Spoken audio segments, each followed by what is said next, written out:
সমস্ত নবী দাঁড়িয়ে গেল আমার নবীকে দেখার সঙ্গে সঙ্গে আল্লাহ নবীর হাতটা ধরে এবার জিবরাইল আমিন ইমামতির মুসল্লাই দিলেন। আল্লাহ নবী ইমাম হয়ে প্রত্যেকটা নবীর ইমামতি করলেন, প্রত্যেকটা নবীর পিছনে ইক্তেদা করলেন, মুক্তদি হয়ে নামাজ পড়লেন। নামাজ শেষে মুসাফাহা মুআনাকা দোয়া যা হয়েছে সব।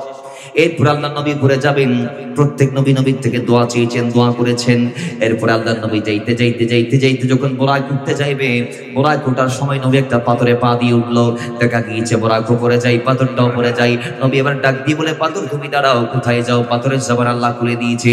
পাথর ডাক দিয়ে বলে, ইয়া রাসূলুল্লাহ, ও নবী মদিনাওয়ালা, আল্লাহ আপনার কদম আমার ভিতরে লাগার কারণে, আমার সাথে টাচ হওয়ার কারণে আমার ভিতরে প্রাণের সঞ্চার করে দিয়েছে। আপনার কদমের ছোঁয়ায় আমি আমার প্রাণকে ফেরত পেয়েছি ইয়া রাসূলুল্লাহ, যাওয়ার শক্তি সঞ্চার হয়েছে। নবী আপনি যেখানে যাবেন আমি পাথর সেইখানে চলে যাব। আপনার অনুসরণ করতে করতে আপনার পিছনে আমি রওনা হয়ে গেলাম। তখন আল্লাহ নবী ডাক দিয়ে বলে, পাথর যেখানে মুসার ক্ষমতা নাই আল্লাহকে দেখার, সেখানে তুমি কোত্থেকে দেখবা? জোরে বলে। যেখানে মুসা দেখতে পারে নাই সেখানে তুমি কে? পাথর তুমি দাঁড়াই যাও, আমি তোমাকে বলেছি আর সামনে আসার দরকার নাই, এখানে স্থির থাকো। খোদা কি কসম, নবী বলেছে আজকে ১৫০০ বছর পাথর এখন দাঁড়িয়ে আছে। পাথর এখনো মসজিদ আকসার পাশে আপনারা দেখবেন একটা হাওয়ার উপর পাথর বাসে, এটার নিচে কিছু নাই, ট্যাসম্যাস ছাড়া একটা পাথর হাওয়ার মধ্যে বেশে আছে। পাথরটা বাসছে কেন? আমার নবী তার উপর কদম দিয়েছে, এরপর ওড়াল মেরেছে বোরাক দিয়ে। তা আমার নবীর কদমের ছোঁয়ায় সেও প্রাণ ফিরে পেয়েছে, প্রাণের সঞ্চার হয়েছে তার ভেতর। সেও যখন যাত্রা শুরু করে দিয়েছে, নবী তাকে থামিয়ে দিয়েছিল, সেই থামাতে আজও সে দাঁড়িয়ে আছে। সুবহানাল্লাহ, আরো জোরে বলেন। ভাইরা আমার, এবার আল্লাহ নবী আসমানে গেলেন। প্রথম আসমানে গিয়ে আল্লাহ নবী আদম আলাইহিস সালামের সাথে দিদার করলেন। দ্বিতীয় আসমানে নবী গেলেন ইয়াহইয়া ঈসার সাথে দিদার করলেন। তৃতীয় আসমানে আল্লাহ নবী গেলেন, সেখানে ঈসা আলাইহিস সালামের সাথে দিদার করলেন। চতুর্থ আসমানে আল্লাহ নবী গেলেন, সেখানে ইদ্রিস আলাইহিস সালামের সাথে দিদার করলেন। পঞ্চম আসমানে নবী এবার গেলেন, সেখানে হযরতে মুসা ইসলামের ভাই হারুন ইসলামের সাথে দিদার করলেন। ষষ্ঠ আসমানে গিয়ে নবী মুসার দিদার পাইলেন। সপ্তম আসমানে গিয়ে ইব্রাহিম আলাইহিস সালামের দিদার পাইলেন। প্রত্যেকটা আসমানের গেটে আল্লাহ নবী এবং জিবরাইল কি আপদাত কি জিজ্ঞেস করা হয়েছে, কে? জিবরাইল উত্তর দিয়েছে, আরে খাদেম ওই উত্তর দিবি। বক্তা কি বলবে না কি আমি বক্তা? বক্তার খাদেমই তো বলবে, কথা ঠিক কি না? এমপি বলবে না কি আমি এমপি? এমপির আর পিএস বিএস যারা আছে, পিএস থেকে শুরু করে যা আছে, এরা বলবে স্যার আসতেছে তাড়াতাড়ি জায়গা করে দাও। সুবহানাল্লাহ পড়েন না, আর একটু জোরে বলেন না ভাই সুবহানাল্লাহ। জিবরাইল আমার নবীর খাদেম, আসমানের ভিতর থেকে প্রথম আসমানের গেট আটকে দিয়ে যখন জিজ্ঞেস করা হয়েছে কে, জিবরাইল বলে আমি জিবরাইল। সুবহানাল্লাহ পড়েন। বাবারা আমার, এরপর জিজ্ঞেস করা হয়েছে আপনার সঙ্গে কে? কয় আমার নবী। সুবহানাল্লাহ। কয় তাকে কি দাওয়াত করা হয়েছে আজকে মেরাজের জন্য? কয় হ্যাঁ। ঠিক আছে, আমরা তার অপেক্ষায় আছি, আমরা দাঁড়িয়ে আছি তাকে ইস্তেকবাল জানানোর জন্য। প্রথম আসমানের গেট খুলে দেওয়া হয়েছে, আল্লাহ নবীর জন্য ফেরেশতারা দাঁড়িয়ে আছে। আল্লাহ নবীকে তারা দাঁড়িয়ে দাঁড়িয়ে সম্মান করেছে কিয়ামের মাধ্যমে। নবীর জন্য তারা দাঁড়িয়ে দাঁড়িয়ে ইস্তেকবাল জানিয়েছে, আল্লাহ নবীকে আহলান সাহলান মারহাবান মুবারাকান জানিয়েছে। আল্লাহ নবী বলে আমি প্রথম আসমানে গেলাম, দেখলাম বিশাল প্রথম আসমানের দূরত্ব। এরপর দ্বিতীয় আসমানে গেলাম, একই কথা জিজ্ঞেস করা হয়েছে কে? জিবরাইল বলে আমি জিবরাইল। জিজ্ঞেস করা হয়েছে আপনার সঙ্গে কে? আমাদের নবী। হয় তার কি আজকে দাওয়াত করা হয়েছে? তার জন্য আমরা অপেক্ষায় আছি। সুবহানাল্লাহ পড়েন, আরো জোরে বলেন। বাবার আমার, কেউ কি বলছে হিজরতের 1 বছর 2 মাস আগে, আবার কেউ বলছে নবুয়তের 12 বর্ষে, অর্থাৎ নবুয়ত চলমান 12টা বছর যখন জমিনে চলছে, সেই সময়ে আল্লাহ তার হাবিবকে মেরাজে নিয়ে গেলেন, আরশের মেহমান করলেন। জোরে বলেন সুবহান। আর কেউ কে বলছেন না, আল্লাহ নবীর হিজরতের 5 বছর আগে। তাহলে যাই হোক, কোরআন কর্তৃক বর্ণিত সুবহানাল্লাযী আসরা যে বর্ণনা, সমস্ত আলেমরা একমত এটা হিজরতের আগে। আসুন ভাইরা আমার, এই মেরাজ রাসূল জীবনে একবার নয় অনেকবার করেছে, বহুবার করেছে। ফাথুল বারীতে আসছে নবীজি মেরাজ করেছেন জীবনে 34 বার। সুবহানাল্লাহ পড়েন। জীবনে নবী মেরাজ করেছেন কয়বার? 34 বার। তন্মধ্যে 33 বার স্বপ্নযোগী। যেমন আমাদের একটা দল আছে যারা বলে, এগুলো আলেম উলামাদের ভিতরে যাদের দাবি হচ্ছে হযরত আমির মুয়াবিয়ার হাদিস এবং মা আয়েশার হাদিস। মা আয়েশা বলছেন মা ফাকাতু জাসাদা রাসূলুল্লাহ সাল্লাল্লাহু আলাইহি ওয়াসাল্লাম ফি লাইলাতুল মেরাজ। অর্থাৎ মেরাজের রাতে আমি আমার নবীর দেহকে আমার থেকে আলাদা হতে দেখি নাই। তার মানে মেরাজের রাতে, এটা বুখারীর হাদিস, নবী আমার সাথে শুয়েছিল, তার মানে বিছানায় দেহ ছিল, রূহ গিয়েছে। তাহলে এটা কি অস্বীকার করা যাবে? কই না, করা যাবে না। কেন? এটা বুখারীতে আসছে। তাইলে কি নবী কি মেরাজে সশরীরে যাই নাই, স্বপ্ন যুগে গিয়েছেন বা রূহানি ভাবে গিয়েছেন? কি আমার নবী কি জিসমানি ভাবে যান নাই? তো একদল বলছে না, আমার নবী যাই নাই, যার প্রমাণ মায়েশার হাদিস। কিন্তু না, আমরা বলবো আমার নবী সশরীরে গিয়েছেন, যেটা কোরআন কর্তৃক সাবেত। আমার নবী সশরীরে গিয়েছে, যেটা হাদিস কর্তৃক সাবেত। আমার ভাইরা, আগে দেখুন যে হাদিসগুলা বর্ণনা করছেন মা আয়েশা, সেই মা আয়েশা কি বলছেন? ওই মা ফাকাতু জাসাদা রাসূলুল্লাহ সাল্লাল্লাহু তাআলা আলাইহি ওয়াসাল্লাম ফি লাইলাতিল মিরাজ। নবী হিজরতের পরে যে মেরাজে গিয়েছে সেটার কথা বলছে মা আয়েশা। মা আয়েশা বলছেন নবীজির দেহ মেরাজের রাতে আমার বিছানার সাথে ছিল। তার নবীজির সাথে বিছানায় থাকা শুরু করেছেন মা আয়েশা কখন থেকে? ওই নিকাহের পর থেকে। ওই মা আয়েশার সাথে আমার নবীর নিকাহ কখন হয়েছে? ওই হিজরতের পরে হয়েছে। মা আয়েশার সাথে আমার নবীর বিয়ে কখন হয়েছে? হিজরতের পরে হয়েছে। অনেকে বলছে হিজরতের আগে, একটু পরে সংসার জীবন শুরু হয়েছে, কিন্তু মশহুর বর্ণনা পরে বিয়া এবং হিজরতের পরে মা আয়েশা আমার নবীর সাথে ঘর সংসার করা শুরু করে দিয়েছে।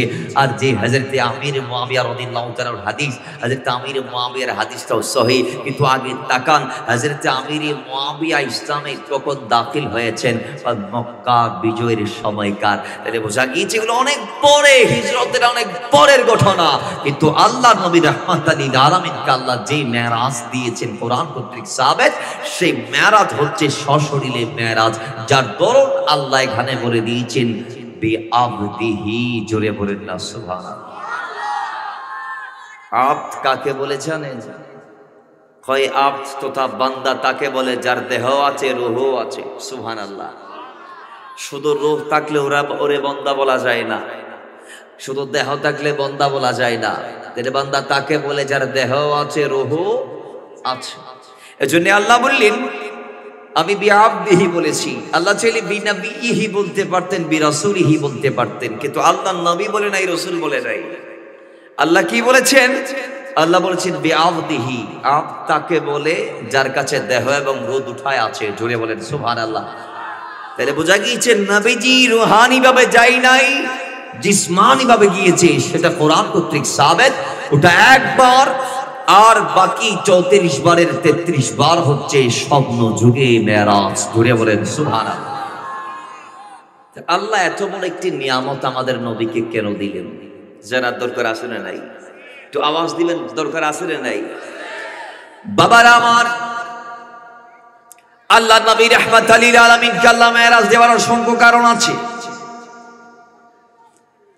আমি আমার স্বল্প জ্ঞান থেকে বলছি, আল্লাহর নবী 63 বছর গোটা জিন্দেগিতে আল্লাহর পরীক্ষা দিয়েছেন জামিনী। এজন্য বারংবার জিবরাইল আমিন নবীর কদমে হাজির হয়েছেন, অথচ জিবরাইল আমিন বাকি নবীদের কদমে সংখ্যা গুণে কয়েকবার করে গিয়েছেন, আর আল্লাহর নবীর কদমে এসেছেন বহুবার। জোরে বলেন সুবহান। নবীদের জীবনীতে হাজারের উপরে, কেউ কেউ বলছে 24,000 বার। কয় হাজার বার? একটু বলতে হবে, কয় হাজার বার? 24,000 বার।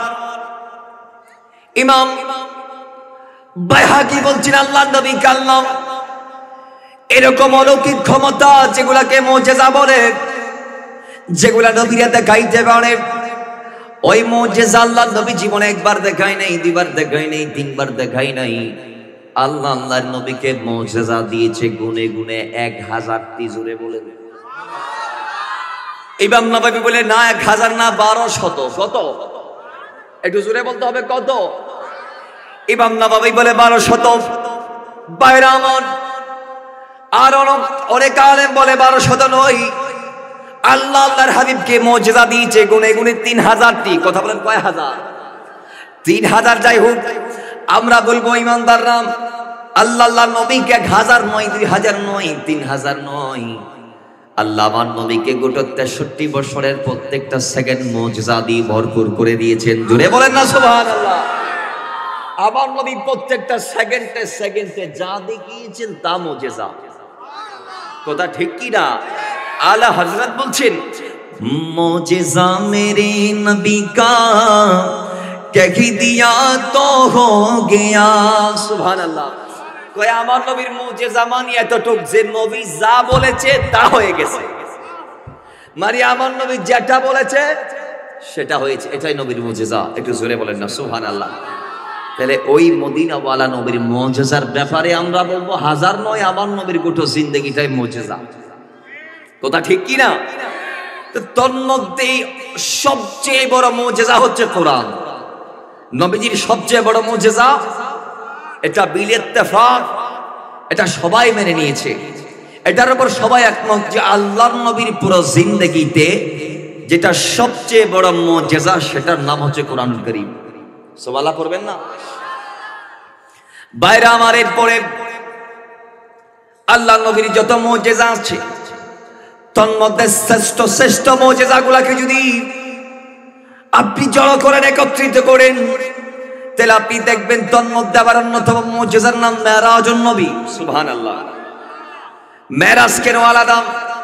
কয় কারণ? একটি, প্রত্যেক নবীর আল্লাহকে দেখার জন্য অন্তরে বাসনা পোষণ করেছিলেন, কিন্তু আল্লাহ তাদেরকে দিদার দেই নাই।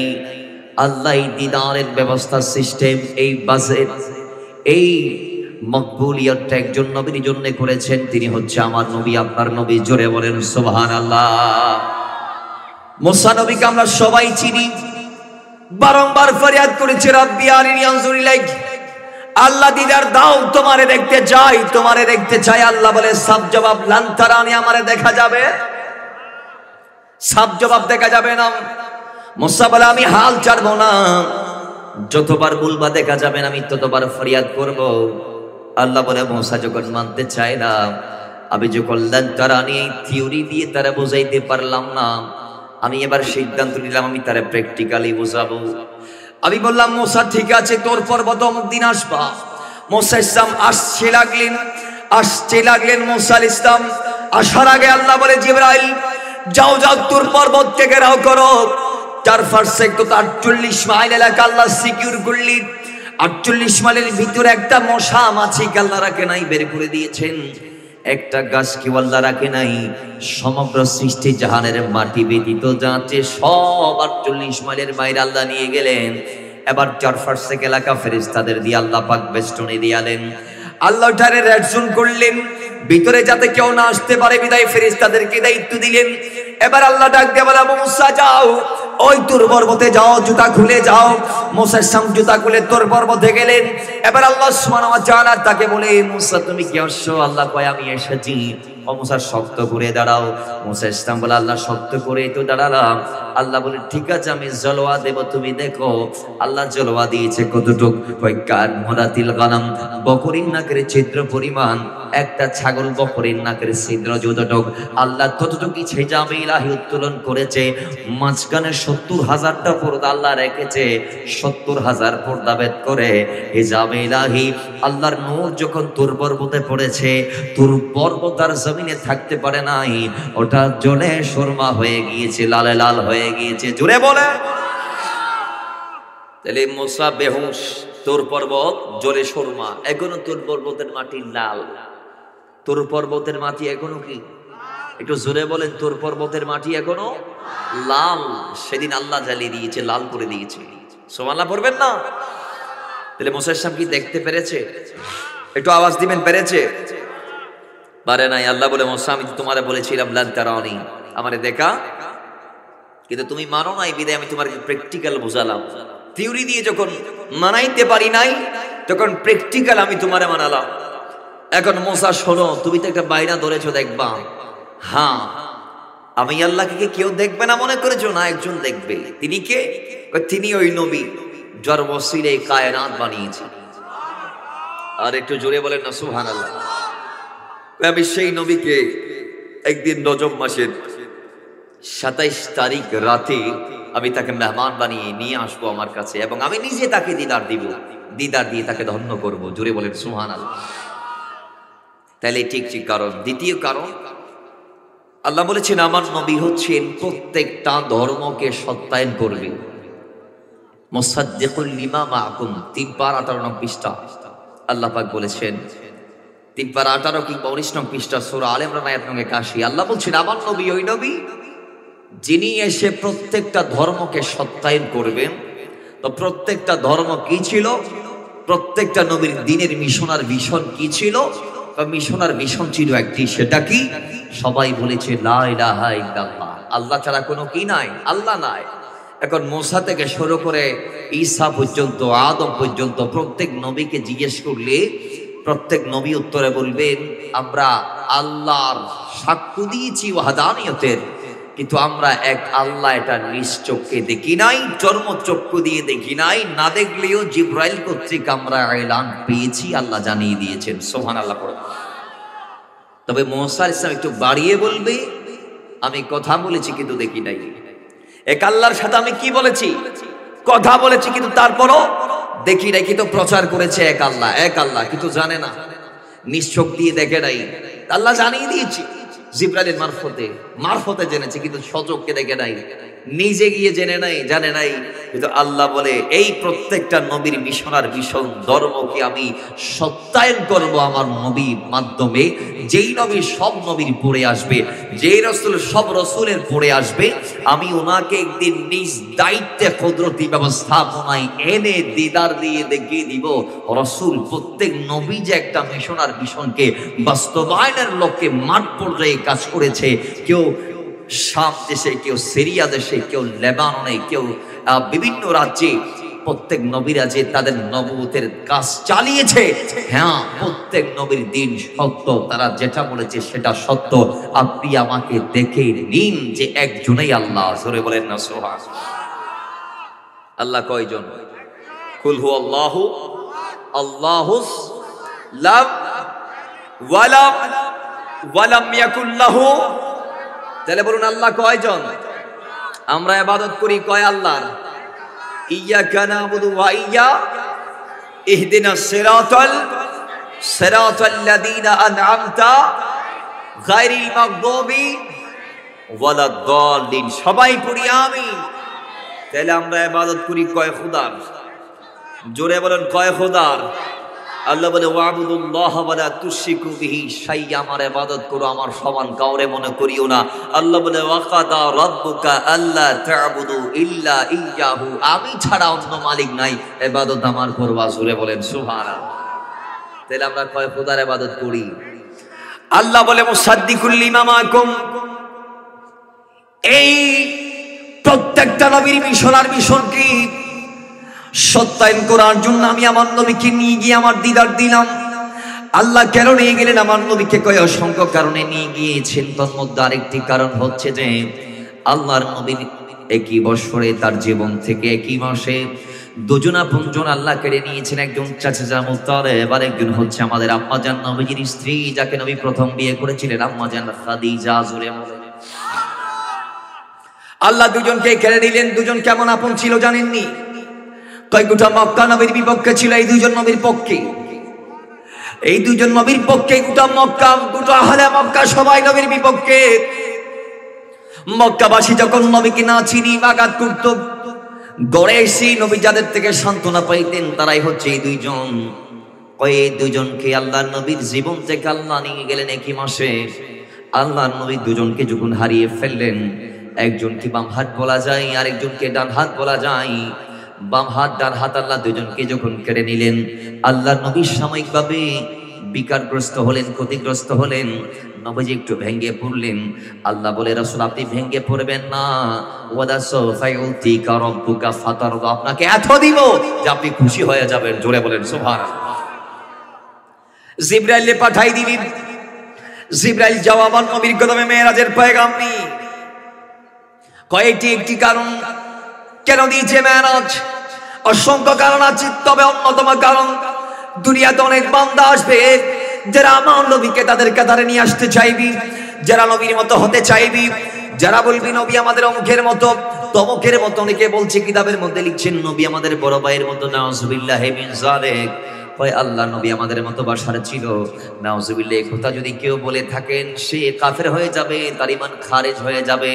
কারণ আল্লাহর কোরআন ডাক দিয়ে বলে বলে আইনা তুম বাশারাম মিসলুকুম ইন্নাকুম ইদাল্লা খাসিরুন। তোমরা নবীর ইতাআত করতে গিয়ে যদি নবীকে তোমরা তোমাদের মতো মনে করো তাহলে তোমাদের বড় ক্ষতি হবে। জোরে বলেন নাউজুবিল্লাহ। আল্লাহ বলে চিল্লাকুম ইজাল্লা খাসিরুন, তোমাদের ক্ষতি হবে। মুফাসসিরুন বলে কি ক্ষতি জানোনি? কই ঈমানের ক্ষতি আসবে, ঈমানের বিঠা মাটি যা আছে সব চলে যাবে, ঈমানের অস্তিত্ব থাকবে না। এক কথায় ঈমান চলে যাবে। সুতরাং বোঝা গিয়েছে আমার নবী বাশার, এটা আমরা মানি। আমার নবী মানুষ, এটা আমরা মানি। তবে যে বলবে আমাদের মতো সে কাফের হয়ে যাবে। আমার নবী তো মানুষই, নবী আল্লাহর পক্ষ থেকে মানবীয় কবার পরে মানুষ রূপে দুনিয়াতে এসেছেন। তবে আমাদের মতো, এই বলেন আমাদের মতো কে যদি আল্লাহ ফেরেশতার রূপে পাঠাইলে মানুষ তো ভয় পাইত। কথা ঠিক কি না? এটা যদি আল্লাহর হুকুমে এখনও ফেরেশতা এই মাঝত দিন একজনও ফাবলি কোনো কোথায় বনা হতে জীবন চাইলে কত মাহফিল আইবার যাইব দাঁড়ে দাঁড়, ঠিক কি না? আপনারা কি থাকবেন? যদি আল্লাহ নবী অন্য সূরতে আসতো, নবীজির তো তিনটা সূরতের বর্ণনা আমরা পাই। একটা হচ্ছে সূরতে হাক্কি, যেটা মেরাজে আল্লাহর সামনে নবীর ছিল। একটা সূরতে মালাকি, যেটা মেরাজে আল্লাহ নবী প্রথম দ্বিতীয় তৃতীয় চতুর্থ পঞ্চম ষষ্ঠ সপ্তম আসমান পাড়ি দিয়েছিল যে সূরতে, সেটা সূরতে মালাকি। আর সূরতে বাশারি, যেটা একদম শেষ স্তর আমার নবীর, সেটা হচ্ছে ওই স্তর যে স্তরে আল্লাহ নবী দুনিয়াতে এসে মানুষদেরকে উবুদিয়তের কাবার করে আল্লাহ যে কোরআনে বলেছে বিআবদিহি, এটাই হচ্ছে সূরতে বাশারি। আর একটু জোরে বলেন না। কিন্তু নবী বাশার বলে কি আমাদের মতো বলতে পারবেন? নাউজুবিল্লাহ। জোরে বলেন আমাদের মতো বলতে পারবেন? আমার নবী বাশার কিন্তু নূরের বাশার, আমার নবী মানুষ কিন্তু নূরের মানুষ। কথা ঠিক কি না? আওয়াজ ক্লিয়ার দেন, কথা ঠিক কি না? আল্লাহ সাফ আকীদা আমাদেরকে পালন করার তৌফিক দান করুন। তো যারা বলবে নবী তাদের মতো, আল্লাহ বলে তোমরা দেখো মেরাজের দিকে আমার নবী একটা কদম মারলে আরশে আজিমে পৌঁছে যায়। আরে তুমি কোন অ্যাঙ্গেল থেকে বলতেছো নবী তোমার মতো? এটা কথা ঠিক কি না? আপনি অবাক হয়ে যাবেন। ষষ্ঠ আসমানের উপরে নবী যখন গেলেন, জিবরাইল ডাক দিয়ে বলে ওয়ালাউ দানাউতু আনমিলাতান লাহতারিকতু ইয়া রাসূলুল্লাহ। নবী আমি যদি আর একটু চুল পরিমাণ সামনে আগাই, আমি থাকবো না, আমার অস্তিত্ব বিলীন হয়ে যাবে। সুবহানাল্লাহ পড়েন। কে বলতেছে? জিবরাইল। কে বলতেছে? জিবরাইল বলতেছে রাসূল আমি আর একটু সামনে গেলে আমি আর জমিনে থাকবো না, আসমানে থাকবো না, আমি হালাক হয়ে যাব। এই নূরের সাগরে যে নূর আছে এগুলা পাড়ি দেয়া, সেগুলা টাচ করা, ওইখানকার ভেতরে প্রবেশ করা অন্তত আমি জিবরাইলের পক্ষে সম্ভব না। সুবহানাল্লাহ পড়েন। আর একটু জোরে বলেন না। आशिक बोलছে अरे कहा जिब्रील ने सिदरा तलक मेरी रसाई थी, तलक मेरी रसाई थी कि है कितने मने जिले आगे नबी जाने खुदा जाने। बोली ना सुभान अल्लाह। कहा जिब्रील ने सिदरा तलक मेरी रसाई थी, है कितने मंजिले आगे खुदा जाने नबी जाने, नबी जाने खुदा जाने। जुड़े बोले ना सुभान अल्लाह। जिब्राइल বলতেছে আমার আর যাওয়া সম্ভব না, আপনি যান। নবী কি এরপর যাওয়া থামাই দিছে? না, তো নবী গেছে কে হে কিতনে মঞ্জিলে আগে, কতটুক আল্লাহর নবী সেদিন গিয়েছে জিবরাইলকে ছাড়া। নবী জানে খোদা জানে, নবী জানে আর আল্লাহ জানে। যেখানে জিবরাইলও যাইতে পারে না, সেখানে যেই নবী যাই সেই নবীর ক্ষমতা কম না বেশি? যে খোদারে মুসাও দেখতে পারে না, সেই খোদারে যে নবী দেখে, তাও বিনা চাওয়াতে। নবী চাই নাই, দাবি দেই নাই, কিন্তু অন্যান্য অনেক কাজে নবী আগে বলেছে আল্লাহ এটা দাও, কিবলা পরিবর্তন করো, অন্তর থেকে হলেও চেয়েছেন। কিন্তু এক্ষেত্রে আল্লাহর নবী চাই নাই, কিন্তু আল্লাহ দিয়েছেন। সুবহানাল্লাহ, আর জোরে বলেন। ভাইরা আমার, অসংখ্য কারণে মেরাজ। যাই হোক, আসল কথায় আসি। নবীর কদমে আল্লাহ জিবরাইলকে পাঠাইলো, জিবরাইল যাও নবীকে আনো। গিয়ে বলবো আমি আল্লাহ দাওয়াত দিয়েছি, আমি দিদার দিতে চাই, আমি আমার নবীকে দেখতে চাই, আমি দেখা দিতে চাই। আল্লাহর হাবিবের কদমে জিবরাইল এসে ডেকে, আল্লাহ নবী শুয়ে আছে তন্দ্রাচ্ছন্ন নিদ্রাচ্ছন্ন। নবীর ঘুম ভাঙ্গার জন্য তিনি অপেক্ষমান ছিলেন অনেকক্ষণ। নবী যেই মাত্র ঘুমকে শীতল করলেন, হালকা করলেন, জিবরাইল আল্লাহর নবীকে এই মেরাজের দাওয়াতটি দিলেন। ওই সময় আল্লাহ নবী প্রথম ভাবে তিনি যাওয়ার জন্য রাজি হয় নাই। আল্লাহ নবী জুড়ে দিয়েছেন একটি শর্ত, আমার উম্মতকে ফেলে আমি আল্লাহকে দেখতে যাইতে পারবো না। উম্মতের কোন একটা হিল্লা আল্লাহকে করতে হবে। আল্লাহকে গিয়ে বলো আমার উম্মতের কি ব্যবস্থা হবে। আল্লাহ পাক তৎক্ষণাৎ জিবরাইলকে ইলান দিলেন, জিবরাইল নবীকে বলো আমার নবীর উম্মতের জন্য আমি আছি জিম্মাদার, আমি আল্লাহ। আমি আমার নবীর উম্মতের জিম্মাদার হয়ে গেলাম, জামিনদার হয়ে গেলাম। নবী বলে আল্লাহ যখন উম্মতের মুক্তির ব্যাপারে আল্লাহ যখন ফয়সালা দিয়ে দিলেন, জামিনদার হয়ে গেলেন, তখন আমি ভাবতেছি আর কিসের ভয়। আমিও বলে দিলাম ইজাল্লা আরদাবা ওয়াহিদুন মিন উম্মাতিন ফিন্নার, আল্লাহ আমার একটা গুনাহগার উম্মতকেও যতক্ষণ তুমি জাহান্নামে রাখবা ততক্ষণ আমি সন্তুষ্ট হব না। তার মানে সবাইরে আমি চাই মাফ করে দাও তুমি। আল্লাহ জোরে বলেন। আমি নবী চাই সব উম্মতরে তুমি মাফ করে দিবা। যার অন্তরে যাররা পরিমাণ সরিষা পরিমাণ ঈমান আছে ওই বান্দাটারও তুমি মাফ করে দিবা, ওই আমার গোলামটারেও তুমি মাফ করে দিবা। আমি নবী এটাই চাই। আল্লাহ বলে যাই হোক আমি কবুল করে নিলাম। জিবরাইল যাও আমার নবী কানার জন্য বুরাক প্রয়োজন, বুরাকের জন্য জান্নাতে যাও। আমি 40,000 বুরাক বানাইলাম, সেখান থেকে একটা বুরাক নিয়ে নবীর কদমে যাইবা। ওই বুরাকের পিঠে সওয়ারি বানাই আমার নবীকে আমার কাছে নিয়ে আসবা। জিবরাইল বলে জান্নাতে গেলাম, বুরাক বসতে লাগলাম। যেটা দেখি সেটা সুন্দর লাগে, যেটা দেখি আমার চোখ জোড়াই যায়, চোখ ফেরায় না। আমি এবার টেনশনের মধ্যে পড়ে গেলাম, কোনটাকে ফেলে কোনটাকে নেব। যেটা দেখি সেটা সুন্দর লাগে, আমার নবী যেমন সেরা। আল্লাহ বলেছে আমার নবীর জন্য বুরাক নিতে হবে সেরা। এখন নবীর জন্য আমি কোনটাকে নেব, কোনটাকে নিলে বারাংশই হবে। আমি 10টা থেকে সিদ্ধান্ত নিতে চাইলাম, যখন যেই 10টার থেকে একটাকে নিয়ে নিব তখন আমার অন্তর আমাকে বলছে, জিবরাইল বলছে, মন আমাকে বলে না না জিবরাইল এই সিদ্ধান্ত এত তাড়াতাড়ি নেওয়া যাবে না। আরে আল্লাহ তো জান্নাতে বুরাক বানিয়েছে 40,000, তুমি 10টা দেখে কেন নিচ্ছ, তুমি 20টা দেখে কেন নিচ্ছ, তুমি 100টা দেখে কেন নিচ্ছ? জান্নাতে 40,000 যে বুরাক আল্লাহ বানিয়েছে, যদি হয় ওই 40,000 বুরাকের ভিতরে এটার চেয়ে অন্য একটা বেশি সুন্দর, তাহলে আল্লাহ যদি তোমারে বলে জিবরাইল আমি আনতে বলেছি সেরাটা, এটা কি এনেছো, এইটার চেয়ে সেরা বুরাক তো জান্নাতে ছিল, তাহলে আমি উত্তর দিতে পারবো না।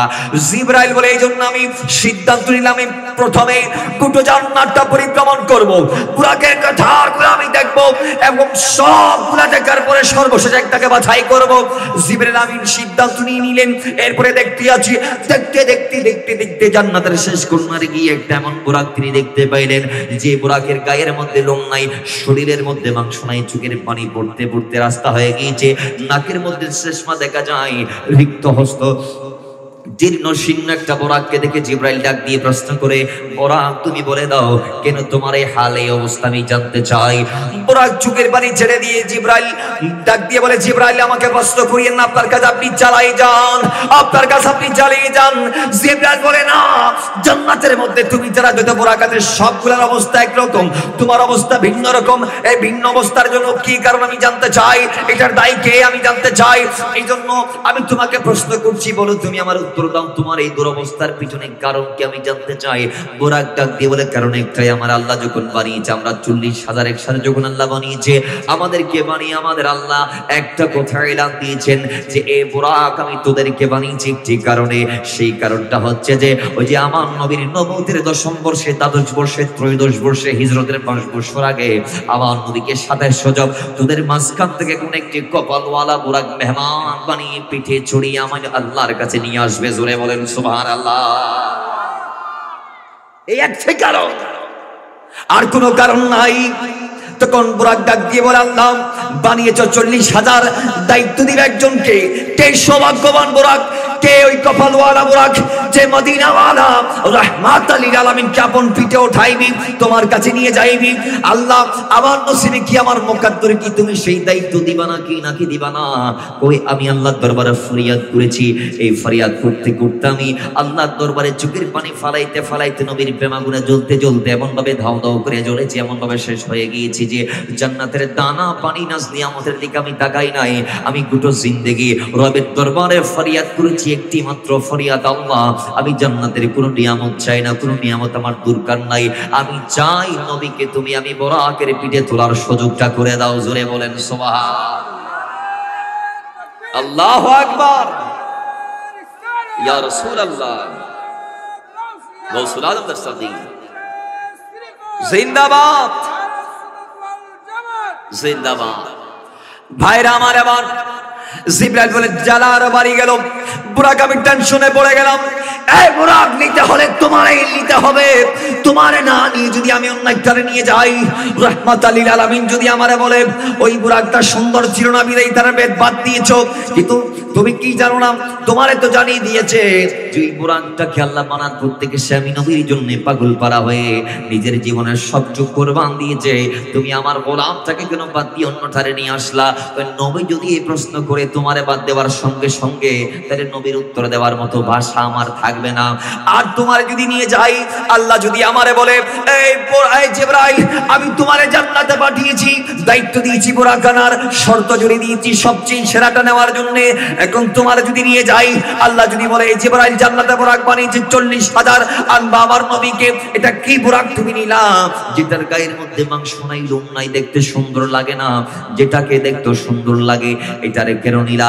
ওই আল্লাহ যদি কথা বললে আমি আর উত্তর দেওয়ার ক্ষমতা রাখি না, আমি কি উত্তর দিব? জিবরাইল বলে টেনশন তো বাড়ি গেছে, কোন কি করা যায়? এখন সর্বশেষ আমি ভাবতে ভাবতে একটা সিদ্ধান্তে পৌঁছালাম, একটা সিদ্ধান্তে আমি উপনীত হলাম। সেই সিদ্ধান্তটা হচ্ছে যে কোরআন আমাকে এলান দিচ্ছে, জানান দিচ্ছে, ডাক দিয়ে বলছে হে বুরাক চিন্তা কিসের?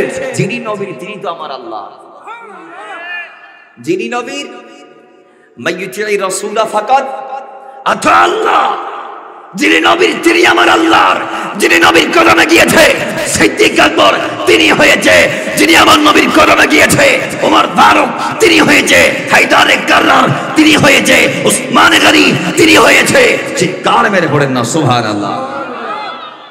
তাহলে বোঝা গিয়েছে কোরআনে এলান দিচ্ছে যিনি আমার নবীর হয়ে যায় তিনি আমার আল্লাহর হয়ে যায়, যিনি আমার নবীর তিনি আমার আল্লাহর, যিনি নবীকে ভালোবাসে আল্লাহ তো তাকে ভালোবাসে। আল্লাহর কোরআনে এলান দিয়েছে কুল ইন কুনতুম তুহিব্বুনাল্লাহ ফাত্তাবিউনি ইউহিব্বুকুমুল্লাহ। আল্লাহ তো নিজেই বলে দিয়েছে যিনি নবীর কদমে যাবে আমি আল্লাহ তাকে খুঁজে তালাশ করে বের করে তাকে ভালোবাসা শুরু করে দিব। জোরে বলেন না সুবহানাল্লাহ। তো কোরআনে এলান দিয়ে দিয়েছে এটারে নাও, এটারে জিবরাইল বলে বুরাক চলো তোমাকেই নিলাম। সুবহানাল্লাহ পড়বেন না? ভাইরা আমার, এই কথা বলতে দেরি আল্লাহর কসম সেদিন বুরাকটা জান্নাতের মাটিতে এমন একটা লাফ দিয়েছে, পিছন পা বুরাক লাফ দেওয়ার সময় মাটিতেই থাকে। ঘোড়া এবং বুরাক উভয় প্রাণী যখন তারা লাফ দেয় তখন পিছনের পা মাটিতেই থাকে, সামনের দুটা পাতার মোছা করে উপরে উঠাই। ওই বুরাক এবার একটা লাফ দিয়েছে, যে লাফে তার উপর দিক থেকে জান্নাতের মাটিতে সামনের দু পা পড়ার আগে আগে আমার আল্লাহ বলে এই বুরাক আমি আল্লাহ নিজ দায়িত্বে কুদরতি নিরাপত্তা ব্যবস্থায় আমি তোরে 40,000 বুরাকের সবার চেয়ে সুন্দর বানিয়ে দিয়ে জিবরাইলের কনফিউজ দূর করে দিলাম। যে জিবরাইল যে টেনশনের মধ্যে ছিল সেই টেনশন দূর করে দিলাম। ওই এই বুরাকটাকে সবার চেয়ে সুন্দর বানিয়ে দিয়ে আমি আল্লাহ প্রমাণ দিলাম আসলেই এই বুরাকের উপর শুধু আমার নবী নয় আমি আল্লাহ রাজি আছি। জুড়ে বলেন সুবহানাল্লাহ। প্রমাণ দিয়ে দিয়েছে আল্লাহ ওই বুরাকটাকে জান্নাতের সমস্ত বুরাকের যে সুন্দর বানাই দিয়েছে এক লাফে, ওই পা উপর থেকে নিচে পড়ার আগে আগে। সুবহানাল্লাহ পড়বেন না? জিবরাইল এবার ওই বুরাক নিয়ে নবীর কদমে আমার নবীকে হাতিম কাবার কাছে নিয়ে গেলেন, শখকে সদর করলেন, আমার নবীর হৃৎপিণ্ড মুবারক বের করলেন কুদরতি অপারেশন করে। জান্নাত থেকে দুটা পেয়ালা এনেছেন স্বর্ণের পাত্রে, ডাকা রুমাল দিয়ে এবার ওইখানে এক পেয়ালায় ছিল ঈমান, আর এক পেয়ালায় ছিল হিকমত। নবীর কলবটা বের করে জিবরাইল দুধ জমজম দিয়ে ধুই সেখানে এক পেয়ালা ঈমান ঢেলে দিলেন, এক পেয়ালা হিকমত ঢেলে দিলেন। জিবরাইল বলে, ও দুনিয়ার মানুষ, তোমরা কেমনে আমার নবীকে তোমাদের মতো বলো? আমি সেদিন রাতে যখন নবীর কলব মোবারক বের করলাম, হৃৎপিণ্ড মোবারক যখন বের করলাম, আমি দেখতে পাইলাম আমার নবীর কলবে এমন দুটি চোখ, যে দুটি চোখ দিয়ে দুনিয়ার সব দেখে, এমন দুটি কান আমি দেখেছি যে কান দিয়ে সব শুনে আমার নবী। জোরে বলেন সুবহানাল্লাহ। তিনি কি আমাদের মতো? নবী কি আমাদের মতো?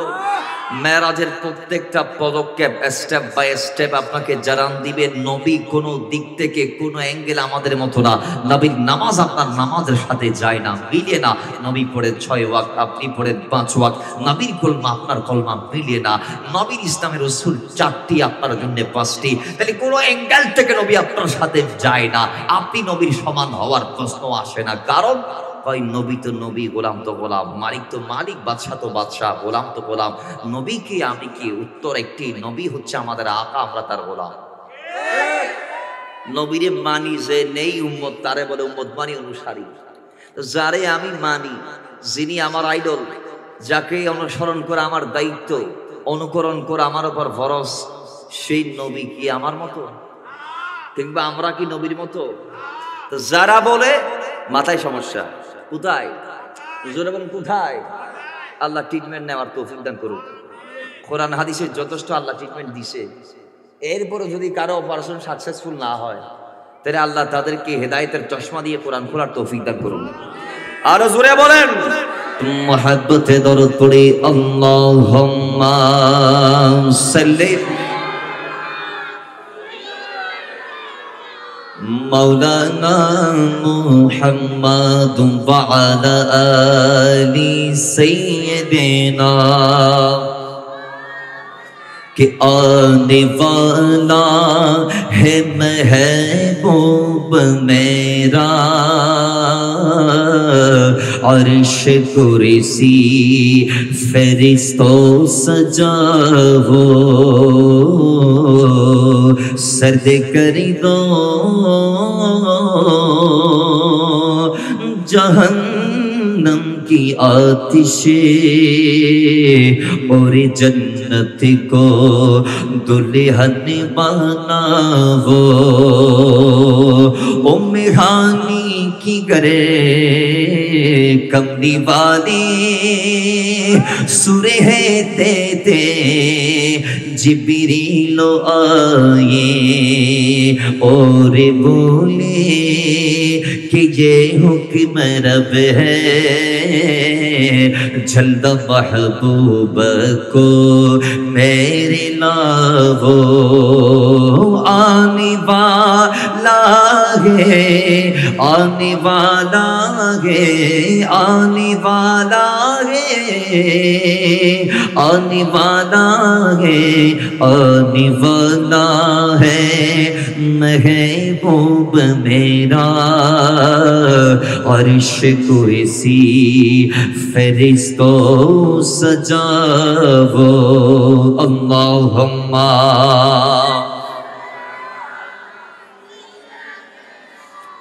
مولانا محمد وعلى آل سيدنا। আরে মেরাজের রজনীতে আল্লাহ আপনি নবীকে দাওয়াত দিয়ে নিয়ে গেলেন আরশে পাকে।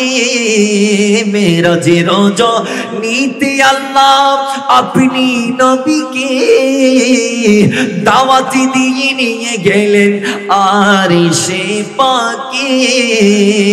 নবীকে আল্লাহ ভালোবেসে, নবীকে আল্লাহ ভালোবেসে দিয়েছেন সালাম, ইয়া নবী সালাম আলাইকা, ইয়া রাসূল সালাম, আসসালাতু ওয়াসসালাম কে ইয়া নবী খায়রুল আনাম, আসসালাতু ওয়াসসালাম ইয়া নবী খায়রুল আনাম, ইয়া নবী সালাম আলাইকা, ইয়া রাসূল সালাম সালাম। আরে অপেক্ষমান সেই রাতে সবে নবী রাসূল পড়তে নামাজ দেখিতে তারা নবীর নুরানি ফুল। অপেক্ষমান গভীর রাতে মেরাজ রাতে সবে নবী রাসূল পড়তে নামাজ দেখিতে তারা নবীর চেহারা কোল। মসজিদে আকসাতে বরকতময় নামাজেতে হয়েছেন ইমাম। ইয়া নবী সালাম আলাইকা ইয়া রাসূল সালাম, ইয়া নবী সালাম আলাইকা ইয়া রাসূল সালাম। আসসালাতু ওয়াসসালাম ইয়া নবী খায়রুল আনাম। আসসালাতু ওয়াসসালাম ইয়া নবী খায়রুল আনাম। ইয়া নবী সালাম আলাইকা ইয়া রাসূল সালাম। আল্লাহুম্মা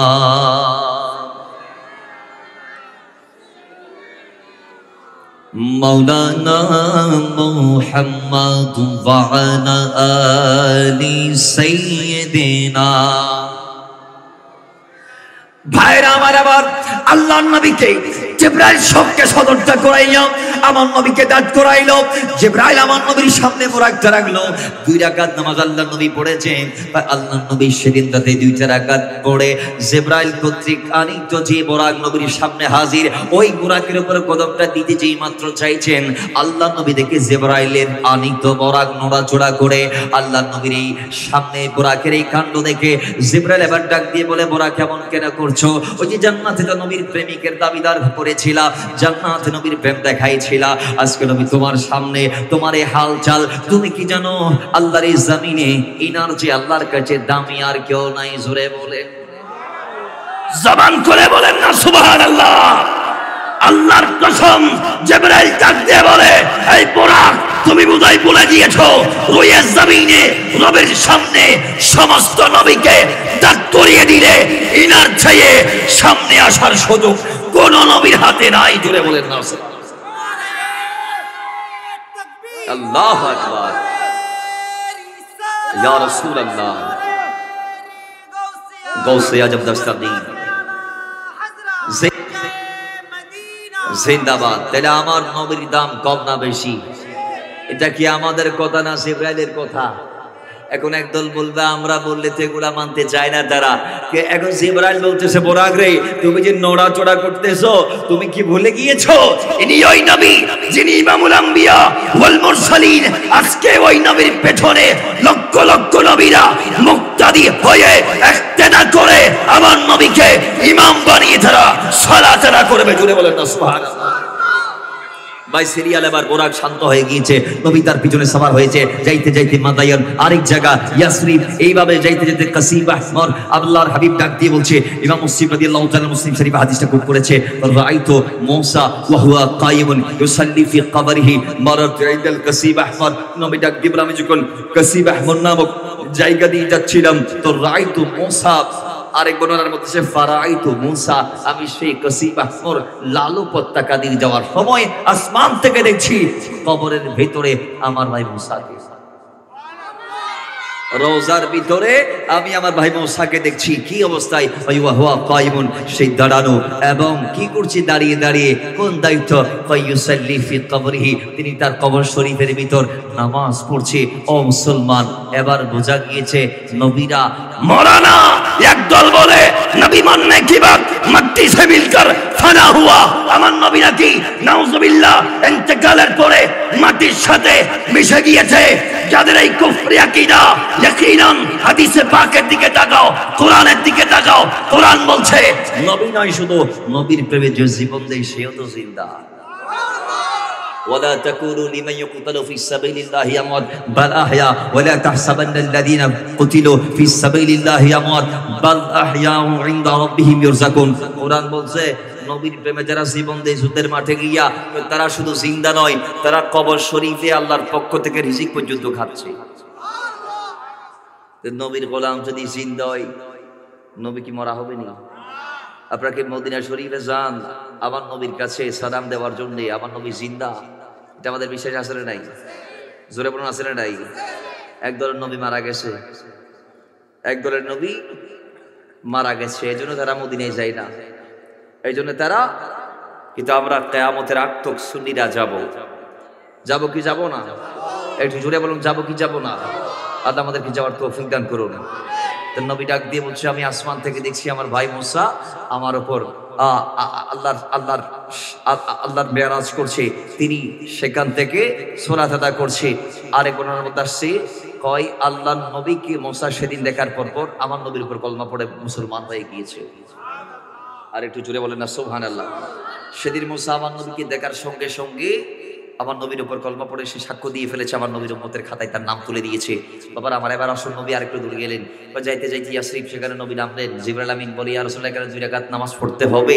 পড়লেন, নবীকে ডাক দিয়ে বলছেন, ইয়া রাসূলুল্লাহ এটা ওই জায়গা যেই জায়গায় আপনি কিছুদিন পরে হাজির হবেন, এখানে আসবেন, এখানে থাকবেন জীবনের আরো 10টি বছর, এবং এখানে আপনি ইন্তিকাল করবেন।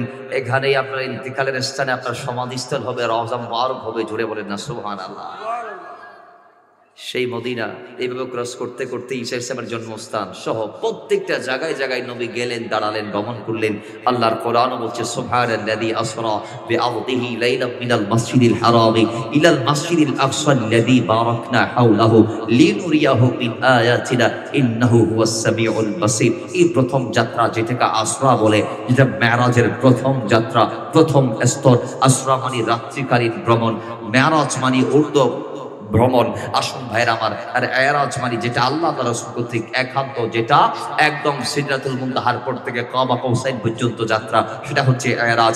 আর ওই সিদরাতুল মুনতাহা থেকে নিচে মসজিদ আকসা পর্যন্ত যে ভ্রমণ, সেটা হচ্ছে মেরাজ। আর ওই আকসা থেকে মসজিদে হারাম থেকে যে ভ্রমণ, সেটা হচ্ছে যে আসরা। একটু জোরে বলেন না সুবহানাল্লাহ।